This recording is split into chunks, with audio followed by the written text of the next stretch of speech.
Before we dive in, here's a quick note.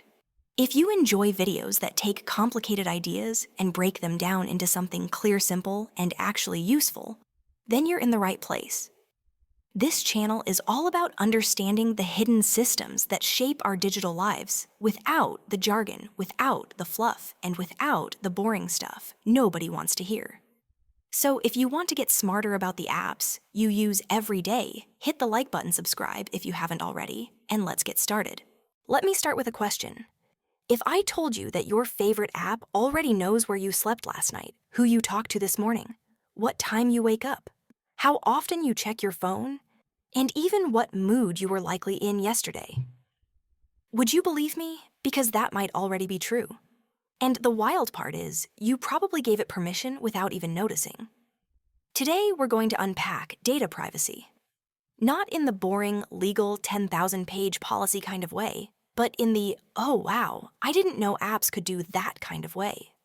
By the end, you'll understand exactly what apps collect, why they collect it, and what you can do right now to protect yourself. And trust me, some of these things will surprise you. So let's get into it. First, what exactly is data privacy? Think of it like your house. You decide who gets to enter, which rooms they can see, and what they're allowed to touch. Privacy is the rulebook that controls that access. Data security, on the other hand, is the lock on your door, the fence around your yard, the alarm system. Security protects your house from being broken into. Privacy is about choosing who gets to come inside in the first place. The problem today is that a lot of apps don't just step inside your house. They walk straight to your bedroom, check the drawers, peek into your fridge, and sometimes they even take notes about the paintings on your wall. And you let them because you clicked allow when the app asked for permissions. But what exactly are they collecting? Let's break it down. The first category is personal data. This is the obvious stuff. Your name, age, email, phone number, profile picture. It's the kind of information you willingly type in when creating an account. And for the most part, fair enough. Apps need these details to identify you. But sometimes they ask for more than necessary.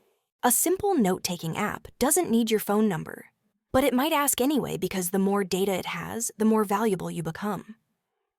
Next, we have device data. Every time you open an app, your phone tells that app what model you're using, how much battery you have, your language settings, your IP address, and even the brightness of your screen. Some apps use this to optimize performance, but others use it for something called device fingerprinting. That's when they combine dozens of tiny little details to create a unique ID that tracks you across multiple platforms, even if you clear your cookies or use private mode. It's like leaving unique fingerprints without even touching anything. Then comes behavioral data, arguably the most valuable type. This includes how long you stay on certain pages, what you click, what you scroll past, what you stop scrolling, for how fast you type, and even what time of day you typically use your phone. Every one of these signals paints a picture of who you are. And companies use that picture to predict what you'll buy, what you'll watch, what you'll search next, or even what you're likely to feel tomorrow. For example, if you scroll slower at night, the system might guess you're tired. If you switch apps rapidly, it might assume you're anxious or bored. If you check the same news app every morning at the exact same time, the system knows your routine better than some people in your life. Now let's talk about location data. This one is huge. When you give an app permission to access your location, you may think it only tracks you when you're using it. But many apps track your location in the background, sometimes hundreds of times a day. And your location says far more about you than you think. Where you live, where you work, where you shop, where you hang out, which gym you go to, which hospitals you visit, what restaurants you frequent. Even your religion can be inferred by tracking your Sunday or Friday or Saturday movements. In 2020, analysts even identified people visiting certain sensitive locations exclusively through anonymized location data. Notice the word anonymized, because that's another myth. Companies often say your data is anonymous, but researchers have shown again and again that anonymous data can be de-anonymized easily when combined with behavioral patterns. Your routine is unique. Your daily path is like a fingerprint. But now we get to the fun part: hidden data. The stuff you don't realize apps can collect. For example, metadata inside your photos. When you upload a picture, the app might read the GPS coordinates embedded in the image. That tells them exactly where the photo was taken: your bedroom, your workplace, your friend's house. Your contacts list is another one. When an app gets permission to access your contacts, it doesn't just store the number of your mom. It collects every name, phone number, and email in your phone. That's data from people who never even downloaded the app. Apps can also analyze your Wi-Fi network history. Not to read its content, but simply seeing which networks you've connected to gives companies a map of your physical movement. Some apps can even tell how fast you're moving. If your GPS indicates you're traveling at 80 kilometers per hour, the system knows you're in a car. If you're moving at 3 kilometers per hour, it guesses you're walking. At this point, you might be wondering, why do apps want all this data? There are 4 main reasons, and the first one is simple money. Data is one of the most profitable resources in the world, and the advertising industry runs on it. Companies don't usually sell raw data. They sell access to behavior. Advertisers can target people based on incredibly specific traits. People who stay up late, people who shop impulsively, people who recently ended a relationship, people who travel often, people who recently visited a clinic. That level of precision is possible because apps track you relentlessly. The second reason is AI. Modern apps rely on machine learning to recommend videos, predict what products you like, or filter spam. The more data they have, the smarter their models become. And because every company is racing to build better AI, they collect as much as they can. The third reason is business analytics. Companies want to know what users prefer, which features work, which ones don't, and how people behave inside the app. More data means better predictions, better decisions, and faster growth. And the fourth reason is honestly just convenience for developers. Many apps use pre-made software kits from other companies. Things like analytics tools, ad tools, crash detectors. These kits often collect data by default, even if the developer doesn't need it. This is how even tiny, harmless-looking apps end up acting like data vacuum cleaners. Now let's talk about the tricks apps use to get this data. They often use something called dark patterns. These are design choices meant to nudge you into clicking. Allow without thinking. For example, a giant blue button that says, "Continue" actually turns on tracking, while the option to decline is written in tiny gray text. Or apps that say, "This permission is required to use the app even when it's not." A photo editing app doesn't need your location, but it might claim it does to provide better experience. Another trick is email pixel tracking.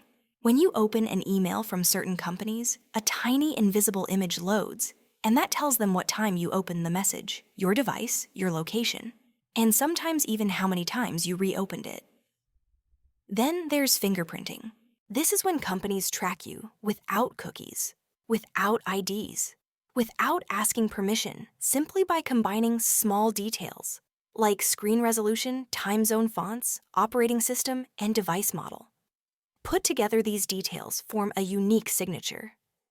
All right.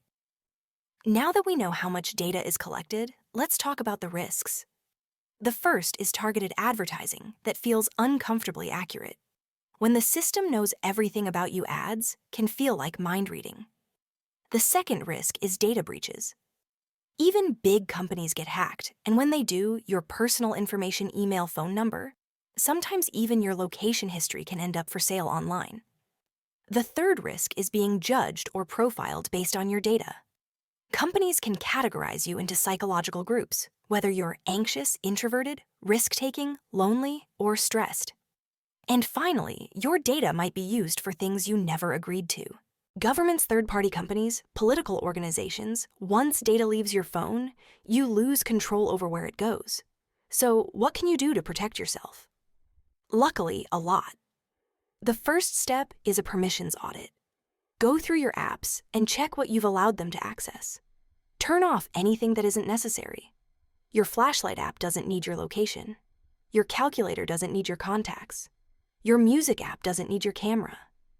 If an app stops working without an unnecessary permission, that's a red flag. The second step is deleting apps you don't use. Every app is a potential data leak. If you haven't opened something in months, it's safer to remove it. The third step is using privacy-focused alternatives. Instead of using a browser that tracks everything, consider one that doesn't. Instead of using a search engine that builds a detailed profile of your life, use one that doesn't track you. The fourth step is avoiding logging into sites using your Facebook, Google, or Apple accounts. It's convenient, but it also links your activity across multiple platforms. The fifth step is practicing data minimalism. When an app asks for optional information, skip it. When a website asks for your birthday just to send you emails, skip it. The less you give, the less can be taken. And finally, be aware of what you post. A lot of privacy leaks come from people publicly sharing things without realizing the metadata or implications behind them. So let's wrap this up. Your data isn't abstract. It's not imaginary. It's a detailed portrait of your life painted by every tap scroll movement and action you make online. Data is power. Whoever controls it controls the ability to influence your choices, your habits, your attention, and sometimes even your beliefs. Protecting your data isn't paranoia. It's self-defense in the digital age. The internet might be free, but your data is not. And the more you understand how it works, the more control you regain. If you want a follow-up video about how to check what data your apps specifically collect, or a guide to setting up your phone for maximum privacy, let me know. There's a lot more we can explore. Thanks for watching, and I hope this video helped you understand what's really going on behind the apps you use every day. Data privacy doesn't have to be mysterious, and the more informed you are, the more control you take back from companies that rely on your data to operate. If you want a deep dive video about how to lock down your phone for maximum privacy, or a breakdown of what data-specific apps like TikTok, Instagram, or Google actually collect, let me know in the comments. I read every suggestion. If you found this valuable, leave a like. It genuinely helps the channel grow. And if you want more clear, simple explanations, just like this one, hit subscribe and turn on notifications. Thanks again for spending your time here. Stay aware, stay curious, and I'll see you in the next video.